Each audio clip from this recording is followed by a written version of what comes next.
Selamat sore, salam sejahtera untuk kita semua. Salam. Perkenalkan, nama saya Henry Patasik. Saya lahir 45 tahun yang lalu di Balikpapan, tepatnya 20 Desember tahun 1975. Saya mempunyai seorang istri dan 2 orang anak dan berdomisili di Balikpapan.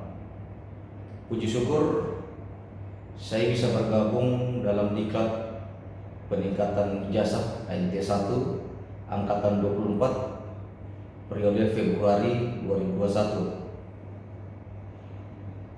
Untuk pendidikan saya mendapatkan ijazah MPB 3 di tahun 1999 dan saya alumni IIP Makassar. Kemudian saya melanjutkan untuk program NT2 di tahun 2017 di PIP Makassar, dan saat ini kembali lagi saya untuk mengambil program ANT1 di PIP Makassar di tahun 2021 ini. Untuk latar belakang pekerjaan saya adalah seorang petugas pandu yang bekerja di PT Pelabuhan Indonesia Wilayah 4 yang berkantor pusat di Makassar. Saya memulai pekerjaan pemanduan tahun 2007 sampai saat ini. Pelabuhan pertama saya di Fakfak, pelabuhan kedua di Sorong, dua-duanya itu di Papua Barat. Kemudian saya pindah ke Balikpapan, Samarinda, dan saat ini. Jadi kurang lebih saya 12 tahun menjadi tenaga pandu dan sekarang bekerja di Pelabuhan KPC Sangatta, Kalimantan Timur.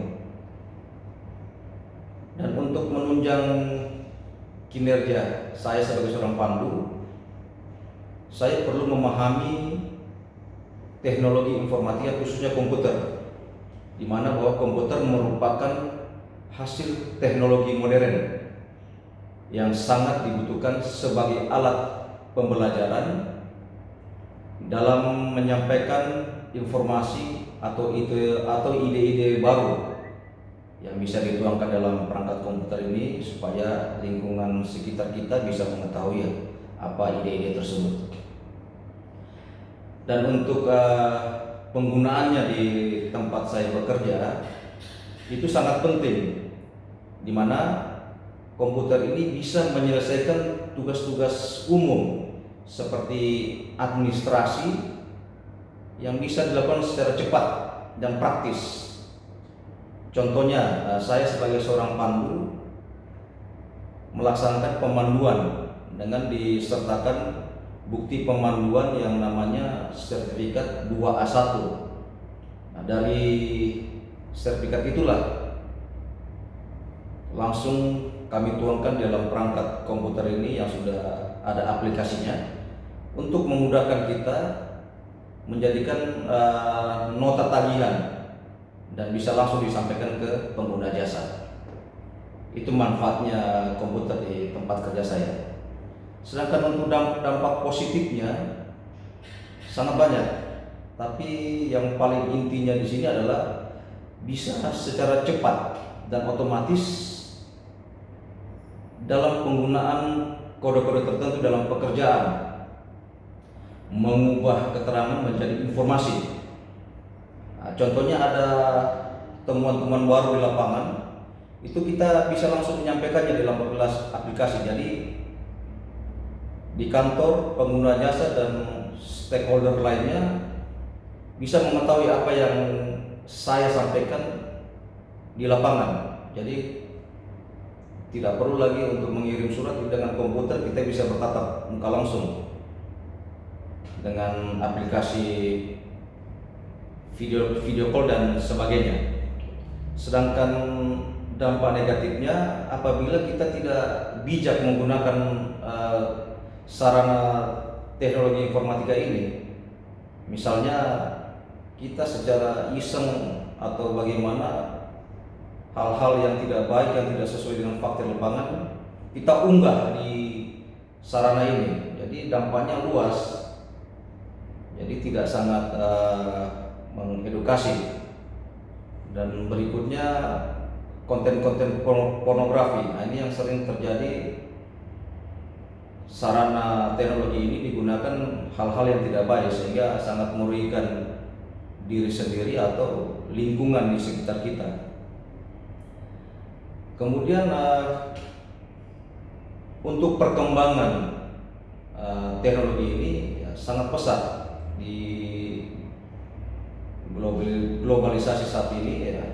Dunia terasa semakin sempit dengan adanya teknologi informatika, terutama di bidang informasi dan komunikasi. Proses administrasi dapat dipercepat secara praktis dan tepat dengan adanya teknologi ini. Prinsip-prinsip administrasi, organisasi, dan manajemen bisa menjadi mapan dan terukur, dan itu semua bisa dilakukan dengan orang-orang yang benar-benar berpikiran mapan pula. Ya, apalah artinya teknologi informatika canggih kalau tidak didukung dengan operatornya sendiri. Jadi bijak dalam melakukan atau menggunakan sarana teknologi informatika ini. Jadi secara singkat mungkin itu yang bisa saya jelaskan mengenai teknologi informatika yang ada hubungannya dengan pekerjaan saya. Intinya mempermudah pekerjaan saya sebagai seorang tenaga pandu di dalam berinteraksi, di dalam berkomunikasi, penyampaian masalah bisa langsung secara online. Jadi tidak perlu lagi surat menyurat yang membutuhkan waktu lama. Ini begitu ada kejadian atau ide-ide yang bagus, kita langsung bisa tuangkan ke perangkat komputer yang masuk dalam kategori teknologi informatika. Mungkin demikian yang bisa saya sampaikan. Terima kasih. Semoga kita semua selalu sehat dan tetap semangat. Salam.